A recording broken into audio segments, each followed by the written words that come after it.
Sell sell wholesale মলাম নিয়ে যান, আমাদের বিখ্যাত মলাম টাইগার বাম। দাদা কোনো চুলকানির ওষুধ আছে? হ্যাঁ, এই ওলা উঠো টাইগার শক্তি মলাম, ব্যাপারীকে দেখলে তোদের চুলকানি কিনো বেড়ে যায়। Bye bye. যেটাই সেটাই শুধু চুলকানি। এই সকালবেলা এই ছ্যাগলাম, এই কার মুখ দেখে এলুম রে, ছ্যা ছ্যা ছ্যা। এই বেরো বেরো বেরো, তোদের দিনটা খারাপ যাবে, তোকে মলাম বিক্রি করবো নি। যত সব পাজি ছেলে কোথাকারে কোথা থেকে উড়ে এসে ঘুরে বসেছে, দেখেই শুধু টাইগার শক্তি বাম সেটাই চুলকো সেটাই চুলকো, বাজে ছেলে কোথাকারে মাটি করে দিলে।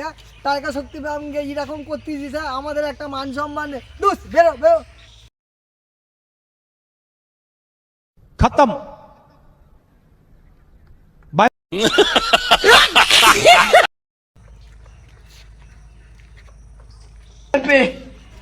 हे प्रभु, हे हरि राम कृष्ण जगन्नाथ प्रेमानंद, ये क्या हुआ? पानी आ गया। ব্যাপারীকে দেখলে তোদের কোথায় ভালো রাস্তা দিব্যি হেঁটে হেঁটে এলি, আমরা এই বেঁচে খাচ্ছি বলে কি আমাদের কি মান সম্মান বলে কিছু রাখবি না কি রে তোরা? এত দূর ভালো রাস্তায় এসে আর এখন এসে এক পায়ে লেংচে লেংচে এসে বলছিস পায়ে ব্যথা আছে, শক্তি পাম তো? হ্যাঁ, একটা তো কিনতে পারবি না তো জীবনে, শুধু ফি ফিয়ে মেয়েকে bye bye tata good bye গয়া। ফিয়েতে দেয় না, আমার শ্বশুর হয় যে আমি তোকে মলামটা দেবো, একটুখানি মেয়েকে নিয়ে চলে যাবি, খেয়ে দে, তোদের কি কাজ নেই নাকি? বেরো ইয়ে সালা কাজ